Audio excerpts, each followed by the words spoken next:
अब हम देखेंगे कि ट्रांसपोर्टेशन इन ह्यूमन बींग्स। हमने प्लांट्स वाला ट्रांसपोर्टेशन अभी अभी ख़त्म किया।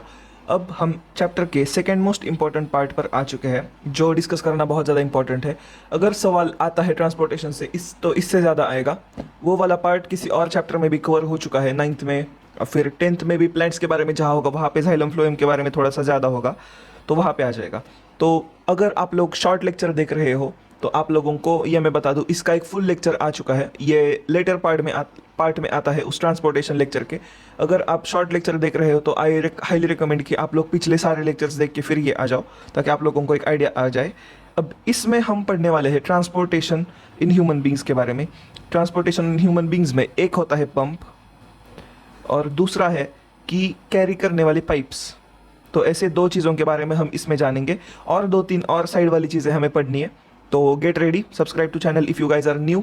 और अब हम स्टार्ट करेंगे। हम सबसे पहले जानेंगे कि ट्रांसपोर्टेशन की ज़रूरत क्यों पड़ी। हमारी समझो ये एक बॉडी है, ये बॉडी है, तो सांस यहाँ से आ रही है, खाना यहाँ से आ रहा है, लेकिन इस पार्ट तक वो खाना और पानी ले जाना बहुत ज़्यादा ज़रूरी है, बिकॉज हम सभी लोग सेल्स से बने हुए हैं, और सेल्स को मतलब खाना और ऑक्सीजन की ज़रूरत होती है। तो इस चीज़ को, इस खाने को या फिर इस ऑक्सीजन को वहाँ तक ले जाने के लिए एक सिस्टम बनानी पड़ी, बिकॉज हम लोग बहुत ज़्यादा कॉम्प्लेक्स है नेचर में। इसलिए हमें एक ट्रांसपोर्टेशन सिस्टम बनानी पड़ी, और इसे हम कहते हैं हमारी सर्कुलेटरी सिस्टम, या फिर हम इसे ट्रांसपोर्टेशन सिस्टम भी कह सकते हैं। तो we have learn about blood. तो देखो, जो चीज़ इस ट्रांसपोर्टेशन सिस्टम से फ्लो होती है वो होता है हमारा ब्लड। ब्लड जो है वो रेड कलर का होता है ह्यूमन बींग्स में, और ये रेड कलर का होता है बिकॉज इसके अंदर एक पिगमेंट होता है। उस पिगमेंट का नाम है, ये एक प्रोटीन की तरह, मतलब प्रोटीन ही होता है, एक पिगमेंट होता है, ये रेड कलर का होता है एक्चुअली। तो इसका काम क्या है, तो ये ऑक्सीजन को लंग्स से लेकर किसी ऑर्गन तक पहुंचा देता है। अब और एक बात कि haemoglobin has great affinity towards oxygen. इसका मतलब क्या, ये रेडिली ऑक्सीजन को अपने पास अट्रैक्ट करके लेने की क्षमता रखता है, और फिर ये जब ऑर्गन के पास जाएगा जिसे ऑक्सीजन की ज़्यादा ज़रूरत है, उसे ये ऑक्सीजन दे देगा। तो हमने हीमोग्लोबिन के बारे में ये जाना था। और एक बात, blood is a connective tissue, हमने ये प्रीवियस चैप्टर्स में पढ़ा है। Blood consist of fluid medium called as plasma. अब ये प्लाज्मा क्या होता है, देखो हमारा ब्लड कैसे बना होता है। देखो हमारा ब्लड जो है दो चीज़ों का मिक्सचर है, एक तो सेल्स, दूसरा है पानी। तो वो पानी का जो पार्ट है वो होता है प्लाज्मा। तो देखो, अब मैंने आप लोगों के लिए एक बहुत ज़्यादा इजीली एक्सप्लेन करने वाली चीज़ बनाई है। तो देखो, ये रेड जो है, ये रेड ब्लड सेल्स है, ये जो लिक्विड वाला वाइट वाइट कलर का पोर्शन है, ये है हमारा प्लाज्मा। और ये जो है, ये है हमारी वाइट ब्लड सेल्स। अब वाइट ब्लड सेल्स के बारे में आगे जानेंगे, लेकिन अब हम सिर्फ ब्लड के बारे में जानेंगे। तो फ्लूइड मीडियम है, उसका नाम है plasma, in which cells are suspended. तो इस प्लाज्मा के अंदर ये red blood cells, white blood cells suspended होती है। Plasma transports food, carbon dioxide and nitrogenous waste in dissolve form. तो इसके अंदर कई सारी चीज़ें डिजॉल्व होके ट्रैवल करती है, जैसे नाइट्रोजनस वेस्ट हो गई, हमारा फूड हो गया, और जो है कार्बन डाइऑक्साइड इसके थ्रू डिजॉल्व होके ट्रैवल करता है। Oxygen is carried by red blood corpuscles, मतलब RBCs. Many other substances like salts are also transported by blood. तो हमारा ऑक्सीजन प्राइमरीली किसी रेड ब्लड सेल के ऊपर ऐसे जाके बैठ जाता है। देखो हमारे ऑक्सीजन हम येलो कलर से दिखाएंगे, तो वो कुछ आरबीसीज के ऊपर जाके ऐसे ट्रैवल करता है हमारा oxygen. We thus need a pumping organ to push the blood around the body. हमारे सॉल्ट्स जो होते हैं हमारी बॉडी में आयनिक बैलेंस के लिए सॉल्ट्स भी होते हैं, तो वो भी ब्लड से ही ट्रैवल करते हैं। दूसरी बात, ये ट्रैवल तो कर रहा है, लेकिन ब्लड अपने आप तो आगे नहीं चलेगा, ग्रेविटी से ये नीचे भी आ सकता है। तो हमें ब्लड बॉडी के थ्रू पंप करने के लिए एक ऑर्गन चाहिए, तो वो पंपिंग ऑर्गन बहुत ज़्यादा ज़रूरी है। उसके बाद ट्यूब्स भी तो ज़रूरी है। अगर ट्यूब्स नहीं होगी तो फिर ब्लड आएगा कहाँ से और जाएगा कहाँ से, ताकि वो हर एक टिश्यू सिस्टम तक पहुँच पाए। और एक बात, ये सारी जो चीज़ें हो रही है, इसके साथ इसे रिपेयर और मैनेज करने के लिए और एक सिस्टम की भी ज़रूरत होती है। तो ये सारी चीज़ें हमारी बॉडी में बहुत ही ज़्यादा ऑर्गेनाइज्ड वे में प्रेजेंट है। तो सबसे पहला इंपॉर्टेंट चीज़ तो वो है हमारा पंप। हमारा पंप जो है वो 24/7, शायद आप जितने साल जियो उतने दिनों तक ये कंटिन्यूसली पंप करता रहता है ब्लड। उस पंप का नाम है दिल, या फिर ह्यूमन हार्ट। अब ये हर्ट कुछ लोग कह देते हैं, कुछ लोग इसे हर्ड कह देते हैं। देखो, हर्ट मतलब चोट पहुंचना, हर्ड मतलब बकरियों का झुंड, और हर्ट मतलब चोट पहुंचना, और ये हार्ट मतलब ह्यूमन हार्ट, HEART हार्ट का स्पेलिंग है। हार्ट मतलब दिल। अब ये दिल, रुक जाओ, तो ये हो जाता है एक दिल, हार्ट मतलब दिल। अब आप लोगों को एनसीईआरटी के डायग्राम से दिखाऊंगा कि हार्ट किस तरीके से होता है, और हर पार्ट का फंक्शन मैं आप लोगों को बताते चलूँगा। देखो, हमारा ह्यूमन हार्ट जो है उसके अंदर 4 चैम्बर्स होते हैं। अब मैं आप लोगों को एक रफ दिल का डायग्राम ड्रॉ करके दिखाऊंगा किस तरीके से 4 चैम्बर्स होते हैं। देखो, ऐसे 4 चैम्बर्स होते हैं। उसके बाद यहाँ पे ऑक्सीजनेटेड ब्लड, यहाँ पे डीऑक्सीजनेटेड, और यहाँ पे डीऑक्सीजनेटेड ब्लड आप लोगों को दिख जाएगा ट्रैवल होता हुआ। अब और एक बात ये आ जाती है कि हार्ट में कहाँ कहाँ पे ओपनिंग्स है, और कहाँ कहाँ तक ब्लड पंप होता है। तो देखो, यहाँ पर एक ओपनिंग है, यहाँ पर और एक ओपनिंग है। तो अब इन ओपनिंग्स का यूज़ क्या है? देखो, इस ओपनिंग से जो खराब जो ब्लड है, मतलब जो डीऑक्सीजनेटेड ब्लड है, वो हार्ट में एक्यूमुलेट होता है, वो चला जाता है नीचे वाले सेक्शन में, और फिर इस नीचे वाले सेक्शन से जो है खराब वाला ब्लड, तो वो चला जाता है लंग्स की तरफ। मतलब डीऑक्सीजनेटेड ब्लड चला जाता है लंग्स की तरफ ताकि वो ऑक्सीजनेटेड हो सके। यहाँ पे आ जाता है बॉडी से, ये बॉडी से हार्ट तक आ जाता है। अभी हार्ट से लंग्स तक जाएगा। अब लंग्स का क्या फंक्शन है वो जान लो। लंग्स का फंक्शन है डीऑक्सीजनेटेड ब्लड में ऑक्सीजन भरना। डीऑक्सीजनेटेड मतलब जिसमें कार्बन डाइऑक्साइड ज़्यादा है और ऑक्सीजन की मात्रा कम है, उसके अंदर ऑक्सीजन भरने का काम लंग्स करती है। तो यहाँ से जाता है लंग्स की तरफ। दूसरी चीज़, अब ये लंग्स के वहाँ पे गया। अब हम लंग्स का एक छोटा सा डायग्राम ड्रॉ कर लेते हैं। चलो, ये हो गई एक लंग, ये हो गई एक लंग। तो दूसरा जो है वो आ जाता है लंग्स से आ जाता है हमारे हार्ट के अंदर। देखो, लंग्स से जो ऑक्सीजनेटेड ब्लड है वो आ जाता है हार्ट की तरफ, और दूसरे चेंबर से वो निकल के चला जाता है टू बॉडी, टू लंग्स। तो कुछ इस तरीके से सिस्टम काम करता है। अब ये बॉडी की तरफ जब जाएगा ना, तो ये बॉडी की तरफ जाएगा, फिर ऑक्सीजनेटेड का, अब ये बॉडी हम कुछ इस तरीके से ड्रॉ कर लेते हैं, तो बॉडी में जाएगा और फिर से ये डीऑक्सीजनेटेड होके यहाँ तक आ जाएगा। तो कुछ इस तरीके से एक साइकिल ऊपर और एक साइकिल नीचे, इस तरीके से ह्यूमन हार्ट काम करता है। ह्यूमन हार्ट ये दोनों फंक्शंस एक साथ करता है। अगर आप लोगों को आपका ह्यूमन हार्ट फील करना है तो आप लोग ऐसे प्रेस करके देखो, ज़्यादा हार्ड नहीं, लेकिन आपको यहाँ पे आपका दिल दिख जाएगा। दिल एक फिस्ट के शेप का होता है, मतलब लेफ्ट हैंड की फिस्ट जितना, इतना सा ही होता है हमारा दिल, और ये हमेशा लाइफ टाइम के लिए पंप कर रहा होता है। अब हम ये सारी मैकेनिज़म्स एक ह्यूमन हार्ट में किस तरीके से है वो हम जानेंगे। उसके लिए हम थोड़ा सा थिक पेन ले लेते हैं ताकि, ओके, अलग कलर से। कौन सा कलर अच्छा लग रहा है यहाँ पे? अच्छा, चलो ग्रीन ले लेते हैं। अब हम जानेंगे कि हार्ट का किस तरीके से फंक्शन है। अब देखो, सबसे पहले हम स्टार्ट करते हैं जो डीऑक्सीजनेटेड ब्लड है या फिर जो खराब ब्लड है वो कलेक्ट होने से। तो जो डीऑक्सीजनेटेड ब्लड है वो यहाँ पर आ जाता है और ये ऊपर से आ जाता है। अब ये देखो, वेना कावा उस वेन को कहेंगे जो ब्लड कलेक्ट करके हार्ट तक लाती है, उसे हम कहेंगे वेना कावा। अब ये अपर बॉडी से और ये लोअर बॉडी से, देखो ये खराब ब्लड जो अंदर आ रहा है वो अपर बॉडी से, मतलब यहाँ से ऊपर, मतलब जो ब्रेन से वगैरह आ रहा है, और जो नीचे मतलब यहाँ से नीचे वाले बॉडी से, हाथों से जहाँ से आ रहा है वो ब्लड आ जाता है खराब ब्लड। हम खराब ब्लड के लिए अलग पेन यूज़ करेंगे। तो खराब ब्लड के लिए हम यूज़ करते हैं, चलो ब्लू कलर का कर लेते हैं। चलो हाँ, तो ब्लू कलर से दिखाएंगे हम खराब ब्लड आ रहा है। अब ये खराब ब्लड आता है तो इस हॉल में ब्लड एक्यूमुलेट हो जाता है। उस हॉल का नाम है एट्रियम। और देखो, ये राइट साइड हो गई और ये लेफ्ट हो गई, तो ये हो गया राइट एट्रियम और ये हो गया यहाँ पे लेफ्ट एट्रियम। हम लेफ्ट एट्रियम का फंक्शन जानेंगे। उसके बाद वहाँ से खराब ब्लड आ जाता है, डीऑक्सीजनेटेड ब्लड आ जाता है राइट वेंट्रिकल में। अब वेंट्रिकल क्या है? वेंट्रिकल थिक वॉल टिश्यू है जो हार्ट में एक्चुअल पंप का काम करता है। वो थोड़ी देर के लिए स्टोर कर लेता है और फिर ब्लड को स्टोर कर लेता है और फिर ऊपर पंप कर देता है। तो अब ये पंप होके खराब ब्लड कहाँ पे जाएगा, मुझे बताओ। खराब ब्लड पंप होके कहाँ पे गया था? लंग्स की तरफ गया था। तो देखो, यहाँ से जाएगा ये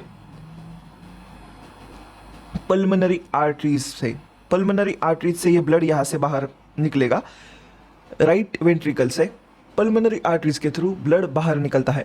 अब ब्लड बाहर निकल के कहाँ पे जाएगा? लंग्स तक जाएगा। तो ये पल्मोनरी आर्टरीज का आई होप फंक्शन आप लोगों को समझ में आ गया। पल्मोनरी आर्टरीज लंग्स तक ब्लड को ले जाती है।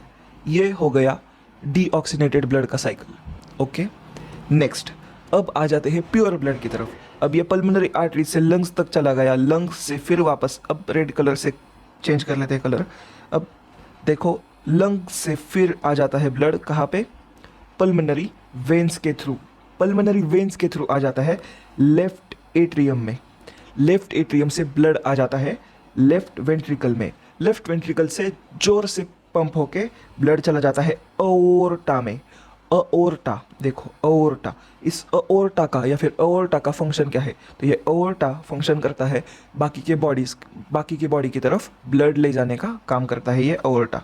तो कुछ इस तरीके से हार्ट का फंक्शन हमें समझ में आ जाता है।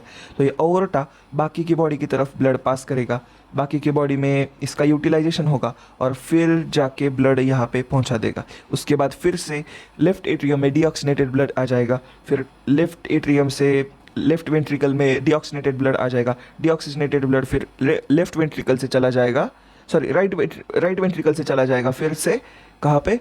लंग्स की तरफ। फिर से लंग्स में जाके ये फिर से फिल्टर होके फिर से वापस आ जाएगा पल्मोनरी वेन्स के थ्रू। अब देखो, अब यहाँ तक तो आई होप आप लोगों को ये हार्ट का साइकिल समझ में आ गया। ह्यूमन हार्ट किस तरीके से होता है ये भी आप लोगों को समझ में आ गया है। अब एक बार फिर से हम थोड़ा सा डिज़ाइन ना करते हुए थोड़ा सा फंक्शन समझ लेते हैं हर किसी ऑर्गन का जो यहाँ पे नेमिंग्स दी गई है। स्टार्ट करते हैं पल्मोनरी नहीं रुको, हम स्टार्ट करेंगे वेना कावा से। अब देखो ये दोनों वेना कावा जो है इनका फंक्शन क्या है? To carry deoxygenated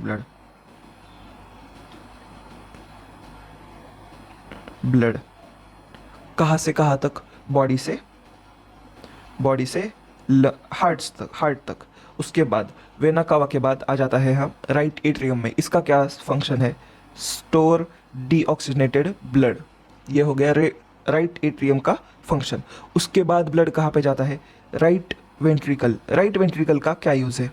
right ventricle का यूज़ है to pump the blood to कहाँ पे? पल्मोनरी आर्टरी तक। अब ये पल्मोनरी आर्टरी से ब्लड कहाँ पे चला जाएगा? लंग्स तक। ओके, वो आप लोगों को नहीं जानना, आप लोगों को बस ये जानना है कि इसका क्या फंक्शन है। उसके बाद और एक नेमिंग है सेप्टम। सेप्टम का फंक्शन क्या है? Dividing wall. हमारे नाक के बीच में भी एक सेप्टम होता है, वो दोनों नॉस्ट्रिल्स को डिवाइड करता है। उसी तरीके से ये जो सेप्टम है इसका फंक्शन है कि ये दोनों वेंट्रिकल्स को सेपरेट करता है। तो this is what its function is. अब इस साइड के सारे नेमिंग्स हो गए। अब हम जान लेते हैं कि जब प्योर ब्लड आएगा तो वो रुक जाओ, पहले ये आर्टरीज का जान लेते हैं। तो जब राइट वेंट्रिकल से ब्लड बाहर पंप होगा तो वो जाएगा पल्मोनरी आर्टरी में टू लंग्स। तो ये लंग्स तक पहुंचा देता है डीऑक्सीजनेटेड ब्लड, डीऑक्स। अब ये ब्लू कलर का जो कुछ आपको दिख रहा है वो होगा डीऑक्सीजनेटेड ब्लड, और जो रेड कलर का दिख रहा है रेडिश येलो तो वो आ जाएगा ऑक्सीजनेटेड साइड। तो यहाँ पे क्या होता है देखो, जब ये पल्मोनरी वेन्स जो होती है हमारी, तो वो ऑक्सीजनेटेड ब्लड लंग्स से लेकर अंदर लेफ्ट एट्रियम तक आके छोड़ती है। लेफ्ट एट्रियम फिर से स्टोरेज करता है और लेफ्ट वेंट्रिकल पंप करता है ऑक्सीजनेटेड ब्लड अओर्टा की तरफ। अओर्टा कैरीज ब्लड टिल बाकी के छोटे छोटे वेन्स और बाकी के छोटे छोटे आर्टरीज, जो वापस से जाके अपना फंक्शन जो है वो ट्रांसपोर्ट का फंक्शन करेंगे और फिर से ब्लड डीऑक्सीजनेटेड हो जाएगा। I hope this is pretty clear. अब आप लोगों को अगर कोई ह्यूमन हार्ट का फंक्शन पूछ ले किसी भी ऑर्गन का तो आप लोगों को आना चाहिए। अगर आपको कोई भी डाउट है तो आप लोग फिर से ये 5 मिनट पहले लेकर फिर से ये पढ़ लीजिए। अब हम ड्रॉ करेंगे जो आप लोगों को एग्ज़ाम में बहुत ज़्यादा इंपॉर्टेंट है, वो डायग्राम। अब हार्ट का डायग्राम सर अगर एग्ज़ाम में आ गया तो हम कैसे ड्रॉ करेंगे? देखो मैं हूँ ना, आप क्यों टेंशन ले रहे हो? देखो आप लोगों को बस ये ड्रॉ करना आना चाहिए। उसके बाद अब आप लोगों को एक सेप्टम ड्रॉ करना है, तो वो ड्रॉ करना आना चाहिए आप लोगों को। उसके बाद जो है आप लोग कुछ इस तरीके से मेरा जो प्रोसेस है वो फॉलो करोगे तो आप लोगों को श्योर श्योरली ये बहुत इजी लगेगा ड्रॉ करने के लिए भी। और आप लोगों को जो है इसकी इतनी प्रैक्टिस करनी है कि आप लोगों को ये भूलना नहीं चाहिए, मतलब ये इजीली। अगर आप लोग इसे भूल गए तो बहुत ज़्यादा मुश्किल आ जाएगी, आप लोगों को याद रखना है ये चीज़।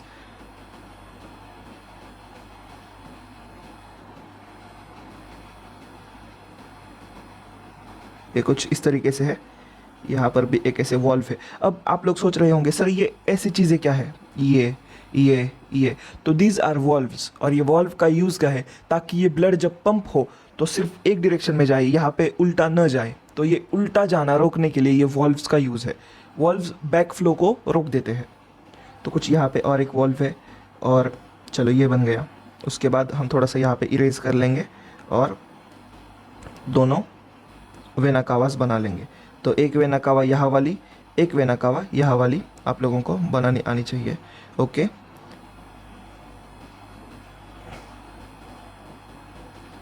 चलो ये बन गई क्या, हमारी पल्मोनरी आर्टरी बन गई। अब इस साइड वाला ड्राइंग कर लेते हैं। ये साइड, इस साइड में जो है आप लोगों को दो यहाँ पे कुछ इस तरीके से दो पल्मोनरी आर्टरीज वेन्स दिखानी है। तो आप लोगों को ये आना चाहिए। उसके बाद आप लोगों को कुछ यहाँ पे और एक छोटा सा वॉल्व है, तो वो वॉल्व दिखाना आना चाहिए। उसके बाद ये वाला वेंट्रिकल कंप्लीट हो जाता है ड्रॉ करके। अब हम सबसे जो इम्पोर्टेंट चीज़ है जो ड्रॉ करने आनी चाहिए, तो वो करेंगे।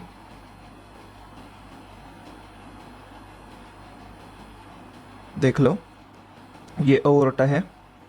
अओर्टा ड्रॉ करने के लिए आप लोगों को, अब देखो आगे पल्मोनरी है और पीछे से ऐसे अओर्टा जा रही है, तो आप लोगों को ना ये यहाँ से कुछ इस तरीके से दिखा देनी है अओर्टा।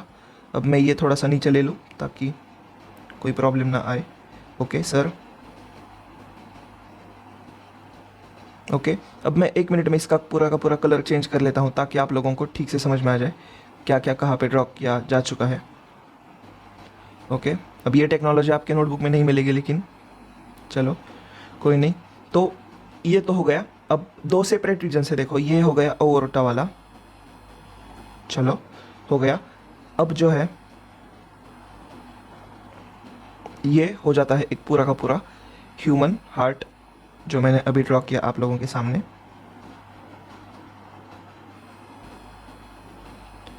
मेरा दिल टूट गया, मेरा दिल टूट गया। ऐसी कोई चीज़ नहीं होती रियल लाइफ में, देख लो काफ़ी ज़्यादा प्रैक्टिकल है। दिल टूट नहीं, दिल सिर्फ फट सकता है अगर फट गया तो।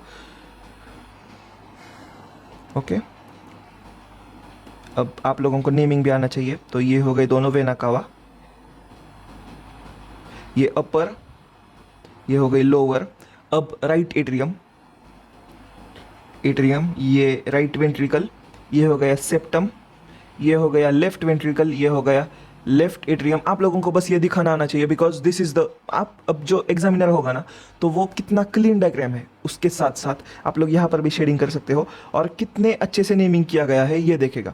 तो आप लोगों को वो सारी चीज़ें आनी चाहिए। अब देखो ये क्या है, अओर्टा, और ये हो गया क्या, पल्मोनरी आर्टरी। अब मुझे बताओ अओर्टा में कौन सा ब्लड होगा? यस, अओर्टा में होगा, अब फिर से बताओ अओर्टा में कौन सा वाला ब्लड होगा? अओर्टा में होगा ऑक्सीजनेटेड ब्लड। और पल्मोनरी आर्टरी में कौन सा होगा? अब देखो ये पल्मोनरी वेन्स हो गई, ये दोनों आप लोगों को आना चाहिए। अब देखो अब आप आगे पढ़ोगे कि भाई पल्मोनरी आर्टरीज में जो है डीऑक्सीजनेटेड ब्लड होता है, लेकिन जो बाकी सारी आर्टरीज होती है ना, उनमें ऑक्सीजनेटेड ब्लड होता है। तो पल्मोनरी जहाँ पे आएगा ना, तो वहाँ पे उल्टा हो जाएगा। यूजुअली आर्टरीज, रुक जाओ मैं लिख के देता हूँ। Usually arteries carry oxygenated blood, लेकिन जो है but pulmonary artery carries deoxygenated blood. अब ये चीज़ आप लोगों को ध्यान में रखनी है। उसी तरीके से जो पल्मोनरी वेन है, वेन्स यूजुअली कैरी करती है डीऑक्सीजनेटेड ब्लड। देखो ये वेना कावा, ये भी वेन से ही नाम आया हुआ है। तो veins usually carry deoxygenated blood, लेकिन सिर्फ पल्मोनरी वेन अकेली वेन है जिसे थोड़ा सा फेवर करके उसे कहा गया चलो ले जाओ, क्या ले जाओ, अच्छा वाला ब्लड, मतलब ऑक्सीजनेटेड ब्लड ले जाओ। अब इसके पीछे का मैं पूरा लॉजिक समझाते नहीं बैठूंगा, लेकिन मैं बस ये बता दूं, veins are those that take blood from organ to heart. मतलब जो चीज़ें ऑर्गन से लेकर हार्ट तक ब्लड पहुंचाती है उन सभी को वेन कहा जाता है। उसी तरीके से ये पल्मोनरी वेन है। पल्मोनरी वेन भी at the end of the day lungs से लेके हार्ट तक, मतलब लंग्स से, ऑर्गन से लेके हार्ट तक ही ब्लड ले जा रही है, इसलिए हम इसे भी वेन कह देते हैं, लेकिन वैसे ये आर्टरी है। तो आई होप ये आप लोगों को समझ में आ गया होगा। उसके बाद अब हम थोड़ा सा हार्ट के बारे में थियरी जानेंगे। अब ये थियरी क्यों इंपॉर्टेंट है लॉन्ग आंसर टाइप क्वेश्चंस के लिए, शॉर्ट आंसर और शॉर्ट नोट लिखने के लिए। तो heart is a muscular organ which is as big as our fist. तो फिस्ट के जितना बड़ा है। Because both oxygen and carbon dioxide have to be transported by the blood, the heart has different chambers to prevent oxygen rich blood from mixing with the blood containing carbon dioxide. तो ये mixing रोकने के लिए ये दोनों chambers बनाए गए हैं। ये वैसे 4 चेंबर होते हैं, लेकिन ये दोनों ऑक्सीजनेटेड वाले, ये डीऑक्सीजनेटेड वाले और ये दोनों ऑक्सीजनेटेड वाले होते हैं। ओके, अब आगे, the carbon dioxide rich blood has to reach the lungs for the carbon dioxide to be removed. तो जो डीऑक्सीजनेटेड ब्लड है उसे लंग्स तक पहुंचना पड़ता है ताकि वो खुद का ऑक्सीजन लेकर डीऑक्सीजनेटेड ना रह सके। And the oxygenated blood from the lungs has to be brought back to the heart. This oxygen rich blood is then pumped to the rest of the body. ये हो गई सबसे बेसिक चीज़ जो आप लोगों को अगर कोई हार्ट के बारे में पूछ दे तो ये पता नहीं आनी चाहिए। We can follow this process step by step.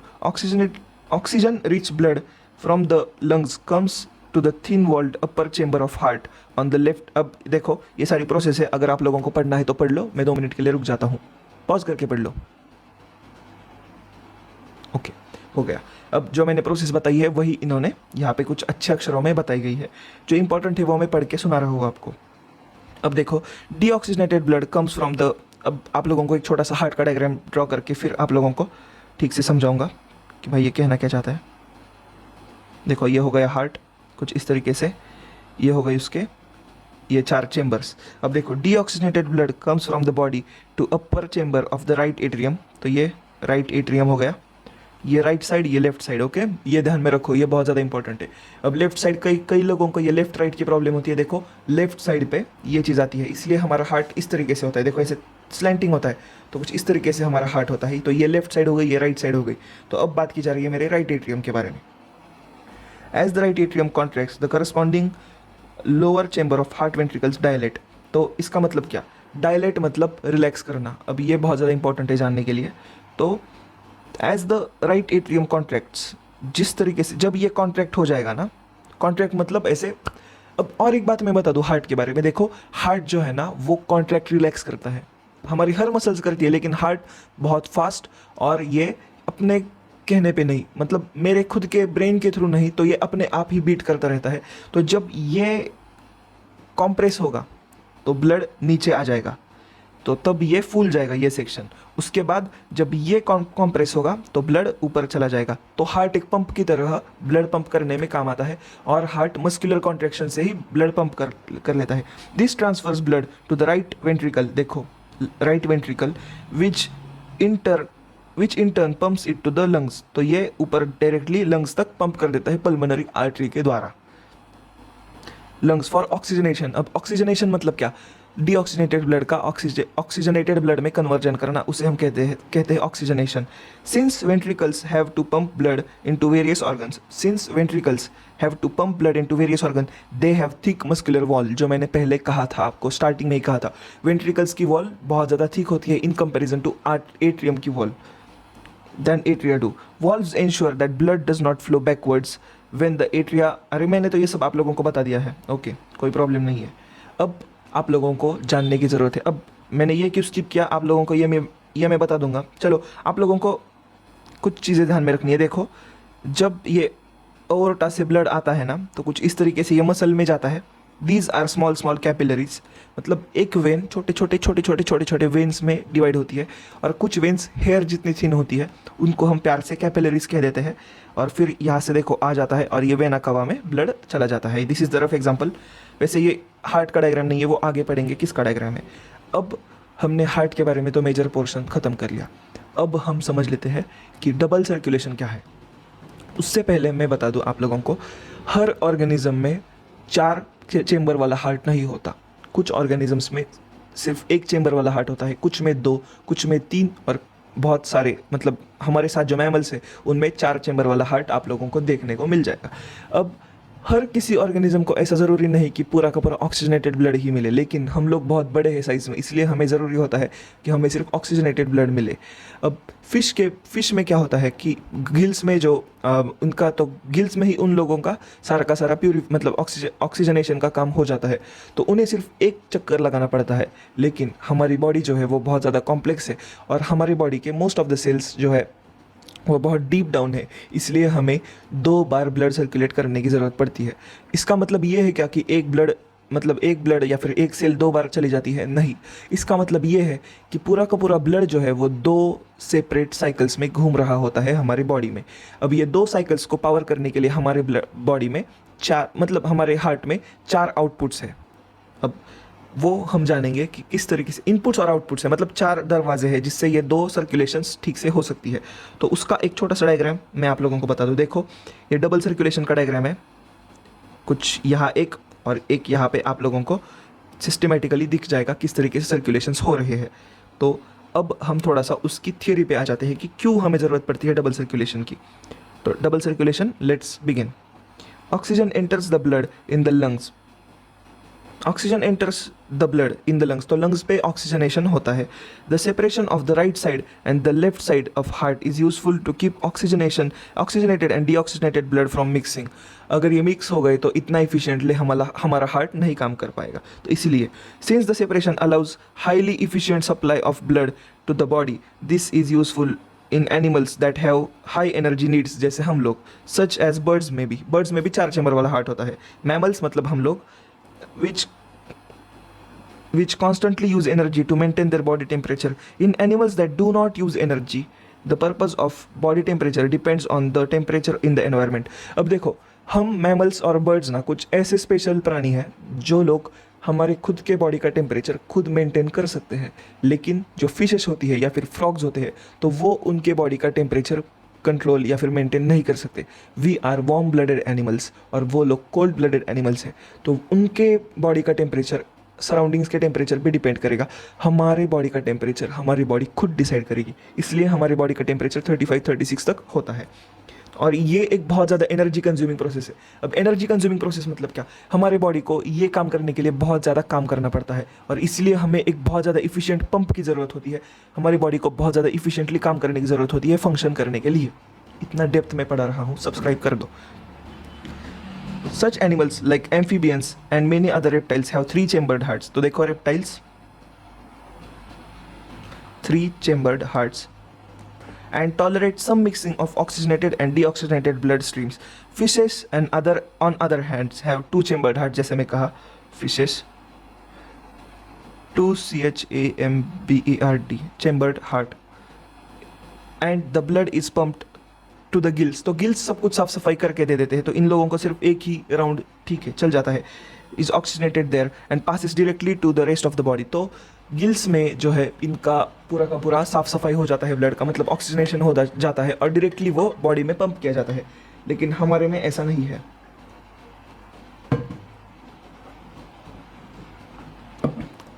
Thus, blood goes only once through the heart in the fish during the cycle of passage through the body. On the other hand, it goes through heart twice during each cycle in other vertebrates, जैसे हम लोग. This is known as double circulation. तो उनमें सिर्फ एक ही चक्कर लगता है, हमारे में 2 चक्कर लगते हैं, तो this is called as double circulation. अब ये डबल सर्कुलेशन का डायग्राम है, वो डायग्राम हम लोग ठीक से समझ लेंगे. अब चलो, सबसे पहले जो 3 सबसे इंपॉर्टेंट मसल या फिर 3 इंपॉर्टेंट ऑर्गन्स है वो जान लेते हैं. देखो, अब मैं थोड़ा सा फॉन्ट बढ़ा रहा हूँ ताकि आप लोगों को ठीक से समझा सकूँ. ग्रीन कलर का कर लेते हैं. अब देखो, यहाँ पे हमारे लंग्स है, यहाँ पे हमारा मसल है या फिर ऑर्गन है, और ये हमारा हाय मेरा दिल, हाय मेरा दिल, ये दिल है. चलो, ये तो समझ में आ गया आप लोगों को. दिल, हाय मेरा दिल, हाय मेरा दिल. तो ओके, अब हम डबल सर्कुलेशन किस तरीके से काम करती है ये जान लेते हैं। सबसे पहले हम स्टार्ट करेंगे, डीऑक्सीजनेटेड ब्लड हार्ट में आ रहा है। देखो डीऑक्सीजनेटेड ब्लड हार्ट में आ रहा है, वापस से पंप किया जाता है वेंट्रिकल्स के द्वारा, कहाँ पर, लंग्स में। लंग्स में इसे ऑक्सीजनेट किया जाता है, ऑक्सीजनेट किया जाता है, ऑक्सीजनेशन करके, मतलब ऑक्सीजन इसमें भर दी जाती है। अब ये ऑक्सीजनेटेड ब्लड वापस से हार्ट में आ जाता है, फिर से इसे पंप किया जाता है, कहाँ पर, तो अब देखो ये हो गई एक साइकिल, ओके, कि भाई आ गया ब्लड, उसके बाद फिर से हार्ट तक आ गया ब्लड। अब फिर से इसे प्योर ब्लड को फिर से पंप किया जाता है मसल्स में, मसल्स में फिर से इसके अंदर जो ऑक्सीजन है वो कंज्यूम की जाती है, और फिर से ये डीऑक्सीजनेटेड ब्लड आ जाता है हार्ट में वापस, मतलब यहाँ से भेज दिया जाता है, यहाँ पे आ जाता है। तो this is how double circulation happens. अब इसमें जो छोटे छोटे ऑर्गन्स है जो यूज़ किए गए हैं, तो वो है आर्टरीज, वेंस, और हाँ बस यही हो गया, और ये पल्मोनरी वेंस और फिर ये पल्मोनरी आर्टरीज। अब वेंस का, आर्टरीज का हम फंक्शन जान लेते हैं। Veins always carry blood from organ to heart, veins from organ to heart, okay, और जो आर्टरीज है वो फ्रॉम हार्ट टू ऑर्गन, ये बस आप लोग जान लो। अब ये पल्मोनरी, अब ये तो आर्टरी होनी चाहिए वैसे आप कहोगे, तो देखो ये आर्टरी होती है, बस इसे नाम वेन दिया गया है। वेन नाम क्यों दिया गया है, because it takes blood from organ to heart, इसीलिए इसे नाम दिया गया है। वैसे ही आप कहोगे सर ये तो वेन होनी चाहिए ना, इसमें तो डीऑक्सीजनेटेड जा रहा है। देखो this is also a vein but we call it as a artery, क्यों, बिकॉज ये इट टेक्स ब्लड। अब आर्टरी क्या करती है, देखो फ्रॉम हार्ट टू ऑर्गन, तो ये देखो ये भी फ्रॉम हार्ट टू ऑर्गन ले जाती है, इसलिए बस यही कहना था इस डबल सर्कुलेशन में।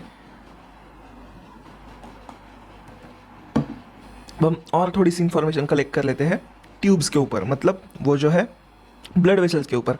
Arteries are vessels which carry blood away, देखो arteries are vessels which carry blood away from the heart and to various organs. Since the blood emerges from the heart under high pressure, the arteries have thick elastic walls। अब देखो arteries, important points लिख लेते हैं because these are very very important for your exam. Away, way हो गया, away from दिल, okay, उसके बाद इलास्टिक, थिक, हाँ हो गया, thick and elastic walls. Veins के बारे में जान लेते हैं, VEINS। वेन्स में क्या होता है, कलेक्ट ब्लड टू दिल, ओके। उसके बाद इनमें क्या होता है, अब देखो पैर से, अब समझो ये रामू है और रामू ऐसे, रामू थोड़ा क्यूट है, समझ लो आप हो, चलो आप बहुत ज़्यादा क्यूट हो तो इसलिए आप ऐसे खड़े हो दो पैर पे, तो देखो रुक जाओ थोड़ा और क्यूट बना दो आप लोगों को, तो देखो ये हो आप, ये आपके लेग्स, ये आपके हाथ। अब यहाँ से ब्लड आ रहा है आपके दिल तक, तो बहुत ज़्यादा चांसेस है कि ग्रेविटी से ब्लड नीचे आ जाए, राइट, बिकॉज ग्रेविटी हर चीज़ को नीचे पुल करती है। तो ये रोकने के लिए वेन्स के अंदर भी वॉल्व्स होते हैं, तो वो वॉल्व्स कुछ इस तरीके से होते हैं, रुक जाओ मैं ठीक से ड्रॉ कर लूँ आप लोगों के लिए, सिर्फ आप लोगों के लिए, सिर्फ आप लोगों के लिए। देखो तो कुछ इस तरीके का ये वॉल्व होता है। अभी ये इस वॉल्व का काम क्या होता है मुझे बताओ, नहीं पता, चलो मैं बता देता हूँ।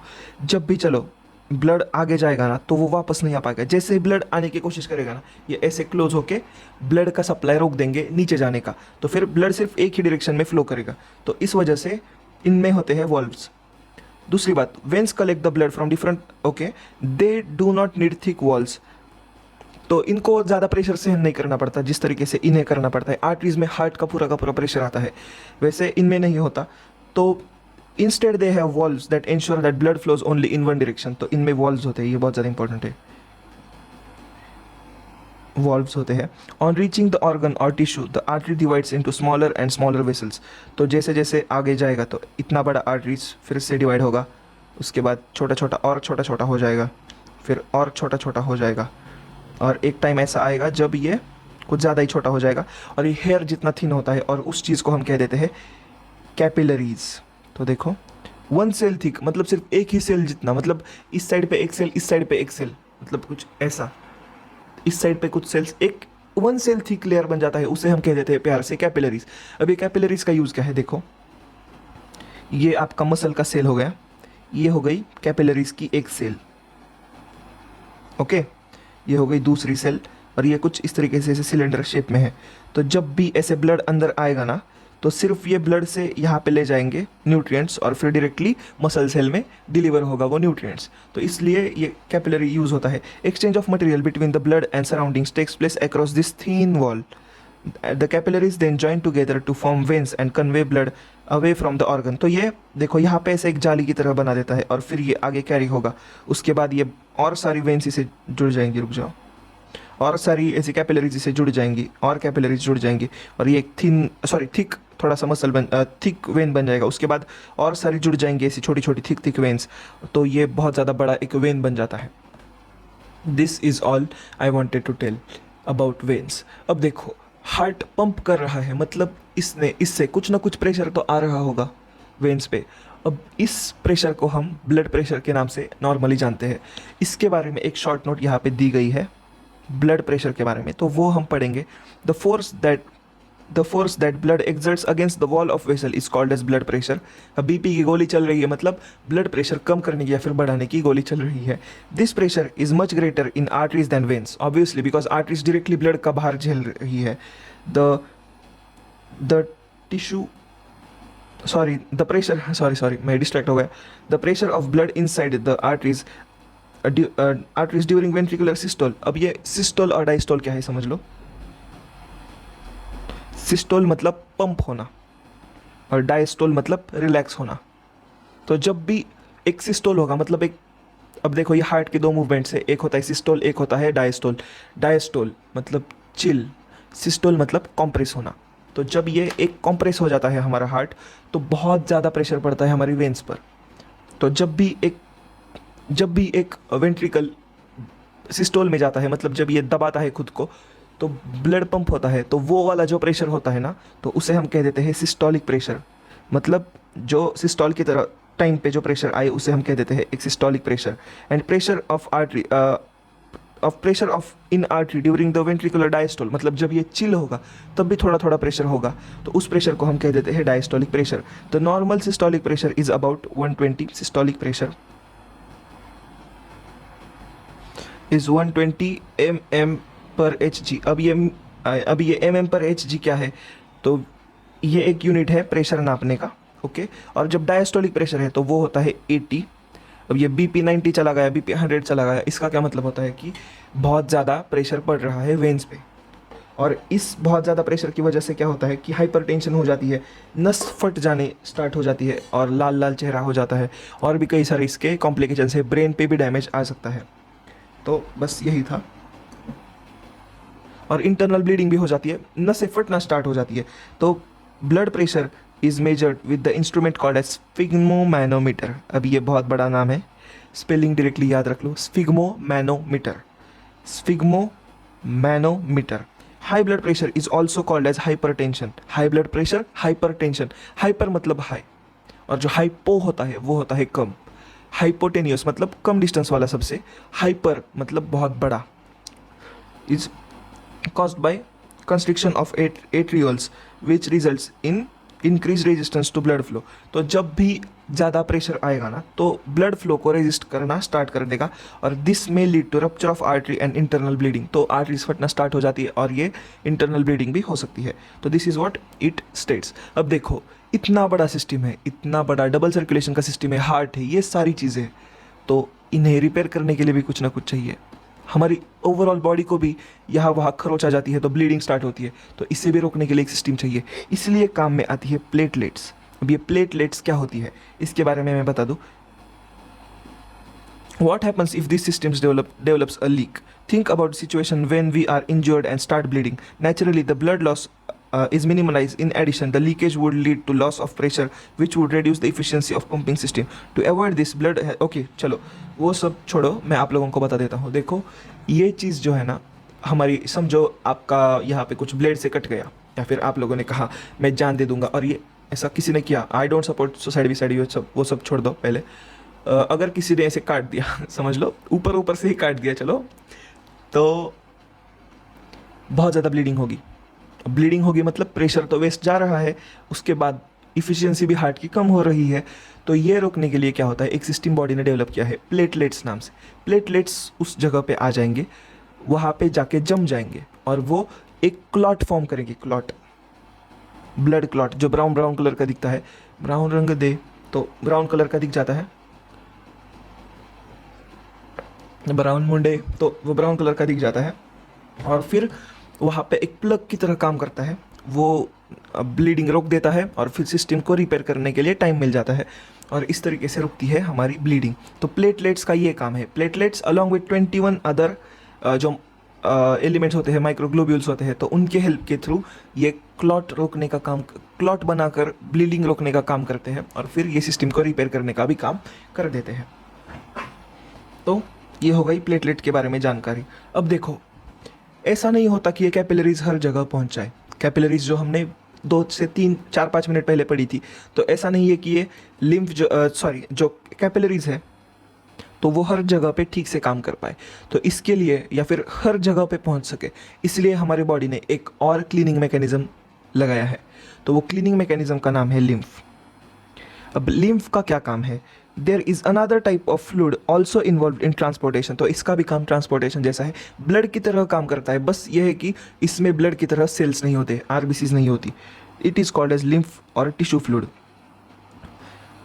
Through the pores present in the wall of capillaries, some amount of plasma, proteins, and blood cells escape into intercellular spaces in the muscles to form the tissue fluid और lymph। अब ये blood cells जो कहा गया है ना, blood के अंदर बहुत सारे टाइप की सेल्स होती है, सिर्फ रेड ब्लड सेल्स ही ब्लड सेल्स नहीं होती, वाइट ब्लड सेल्स होती है, उसके साथ साथ कई सारे और भी फैक्टर्स होते हैं जो बाहर निकलते हैं कैपिलरीज से, टिश्यू के अंदर घुसते हैं, घुस के मारेंगे। तो it is similar to the plasma of blood but colourless and contains less proteins. तो लिम्फ जो होता है ना, तो वो कलरलेस होता है, उसके अंदर प्रोटीन्स होते हैं। Lymph drains into the lymphatic capillaries from the intercellular spaces. तो देखो, चलो ये हो गई, चलो मैं आप लोगों को एक डायग्राम ड्रॉ करके दिखाता हूँ किस तरीके से हमारा एक मसल डिजाइन होगा। या फिर चलो कोई भी एक रैंडम फैट का मसल ले लेते हैं, चलो। तो फैट का जो एक टिश्यू है, तो वो कुछ इस तरीके से होगा ना। तो ये इंटरसेल्युलर स्पेसेस से ट्रैवल करता है। इंटरसेल्युलर मतलब 2 सेल के बीच में, तो ये यहाँ से ऐसे ऐसे ट्रैवल करके अपना रास्ता बना लेगा। तो इसका क्या काम होता है, तो ये नाइट्रोजनस वेस्ट भी कैरी करता है अपने के साथ, उसके साथ साथ ये डिफेंस मैकेनिज्म में भी काम करता है। और इसका एक बहुत ज़्यादा मेजर फैक्टर है, तो वो हम जानेंगे कि ये एक जगह से निकल जाता है और फिर जो है अपने लिम्फ वेसल्स में फाइनली ये ओपन हो जाता है, मतलब लिम्फ वेसल में ये चला जाता है। और फिर ये लिम्फ वेसल्स बड़े बड़े वेन्स के अंदर ड्रेन हो जाते हैं। Lymph carries digested and absorbed fat into the from intestine and drains access fluid from extra cellular spaces back in the blood. तो अब ये इनका काम तो आप लोगों को समझ में आ गया। तो ये सेल्स के बीच बीच में से जाते हैं और साफ सफाई करते हुए जाते हैं, नाइट्रोजन वेस्ट भी कैरी कर लेते हैं और ये बड़ी सी ब्लड वेसल में ड्रेन हो जाते हैं। उसके बाद जो एक्सेस मसल्स में जो फ्लूइड है, तो वो वापस से सेलुलर स्पेसेस से ब्लड में जाके मिल के फिर मतलब नॉर्मल सर्कुलेटरी सिस्टम में चला जाता है। तो बेसिकली ये प्लाज्मा की तरह है, मतलब ये प्लाज्मा ही है वैसे, सिर्फ उसके साथ साथ जो प्रोटीन्स है वो है, लेकिन इसमें रेड ब्लड सेल्स नहीं आते, वाइट ब्लड सेल्स भी इसके साथ चले जा सकते हैं। तो कुछ इस तरीके से ये निकल के सेल्स के थ्रू जाएगा। तो ये एक अलग टाइप का सर्कुलेटरी सिस्टम ही हम इसे मान सकते हैं। अब इसे हम कहते हैं लिम्फेटिक सिस्टम। अब ये लिम्फेटिक सिस्टम किस तरीके से काम करता है वो हम जान लेते हैं। ये देखो, ये दिल है, तो ही मेरा दिल है, ये दिल है, और ये हो गया हमारे कैपिलरीज का सिस्टम। अब ये ग्रीन कलर का जो आप लोगों को दिख रहा है ना, ये तो ये हो गई देखो लिम्फेटिक कैपिलरीज। लिम्फेटिक कैपिलरीज मतलब लिम्फ का भी खुद के कैपिलरीज होते हैं, तो वो लिम्फेटिक कैपिलरी। ये टिश्यू फ्लूइड, और ये हो गया, ये देखो चलो, ये टिश्यू का कुछ इस तरीके से सेल है, टिश्यू के सेल से ये ब्लड की कैपिलरी है। तो जो ब्लड की कैपिलरीज जो टिश्यू के अंदर है, टिश्यू के बाहर के सरफेस पे है वो। उसके बाद एक सेपरेट नेटवर्क जो आप लोगों को दिख जाएगा, तो वो ये वाला है, ये जो ग्रीन कलर का है। तो इसमें से जो लिम्फ है वो बह जाता है। उसके बाद ये लिम्फ आ जाता है लिम्फ नोड्स में, और उसके बाद ये लिम्फेटिक ट्रंक के थ्रू एक नॉर्मल सी वेन में ड्रेन किया जाता है सारा का सारा वेस्ट मटेरियल और एक्सेस जो चीज़ें हैं वो। तो this is how lymphatic system functions. अब ये लिम्फेटिक सिस्टम बॉडी में हर जगह पे प्रेजेंट होती है, बस ये जितनी ज़्यादा सर्कुलेटरी सिस्टम है उतनी ज़्यादा क्वांटिटी में नहीं, लेकिन कुछ सिग्निफिकेंट क्वांटिटी में आप लोगों को ये लिम्फेटिक सिस्टम दिख जाएगी। तो ये अलग टाइप की सर्कुलेटरी सिस्टम हम आप लोग इसे मान सकते हो। तो बस ये था पूरा का पूरा ट्रांसपोर्टेशन। तो हमने ट्रांसपोर्टेशन में स्टार्टिंग से क्या देखा, हमने प्लांट्स के बारे में जाना, उसके बाद हमने एनिमल्स के बारे में जाना। अगर आपने पूरा का पूरा लेक्चर ये नहीं देखा, आपने सिर्फ ये शॉर्ट लेक्चर देखा है, तो मैं प्लांट का एक रिकैप दे दूँ। प्लांट्स में नॉर्मली डिफ्यूजन भी हो सकता है, और अगर बहुत ज़्यादा बड़ा प्लांट है तो उसमें आ जाएगा जाइलम फ्लोएम। जाइलम पानी के लिए, फ्लोएम खाने के लिए। ये सिर्फ एक डायरेक्शन में, इसमें ज़्यादा एनर्जी नहीं यूज़ होती, इसमें बहुत ज़्यादा एनर्जी यूज़ होती है। ये हमने जाना प्लांट्स के बारे में। अब हम ये सिर्फ समरी ले रहे हैं, ओके। आप लोगों को मैं हाईली रिकमेंड करूँगा कि आप लोग वो भी लेक्चर देख के आ जाओ। उसके बाद जो है हमने जाना कि जाइलम फ्लोएम किस तरीके से काम करती है, सीव ट्यूब्स वगैरह वो जाना। उसके बाद हम आए ह्यूमन पे। ह्यूमन के बारे में हमने क्या जाना, सबसे पहले हमने दिल जाना। दिल के बाद हमने जाना वेन्स, कैपिलरीज, किस तरीके से डबल सर्कुलेशन काम करता है वो जाना। उसके बाद हमने जाना लिम्फ, प्लेटलेट्स, और थोड़ा सा हमने ब्लड के बारे में स्टार्टिंग में जाना था वो। This is all makes our transport system, या फिर हम इसे कह देते हैं सर्कुलेटरी सिस्टम, क्योंकि ये सर्कुलेशन में काम करता है। अब ये तो हो गया, हमने प्रेशर के बारे में, ब्लड प्रेशर के बारे में भी जाना, ये बीपी मतलब ब्लड प्रेशर, इसके बारे में भी जाना। अब हम जानेंगे एक्सक्रीशन में नेक्स्ट क्लास में, तो वो हम जानेंगे नेक्स्ट क्लास में। I highly recommend and invite you for the last lecture of this topic, जो इसके बाद अपलोड होगा। वो सबसे ज़्यादा इंपॉर्टेंट और कंक्लूडिंग लेक्चर होगा पूरे के पूरे सीरीज़ का। किस तरीके से अब ये जो प्रोसेसेस हो रही है, इनके बाय प्रोडक्ट्स किस तरीके से निकाले जाएंगे, किस तरीके से इसके बाय प्रोडक्ट्स बाहर निकाले जाएंगे, वो हम पढ़ने वाले हैं नेक्स्ट क्लास में। अब you guys are watching Win Science. अगर आप लोगों को इस वीडियो से कोई भी वैल्यू मिली है, जो कि मिली है, इतना सब कुछ पढ़ा है हमने, शायद ये 1-1.5 घंटे का लेक्चर हो चुका होगा, तो अगर आप लोगों को इसमें से वैल्यू मिली है तो please support by subscribing to the channel. दूसरी बात, आप लोगों को जो है लाइक और शेयर भी कर देना है, और नेक्स्ट क्लास में डेफिनेटली आना है। See you in the next class, bye bye.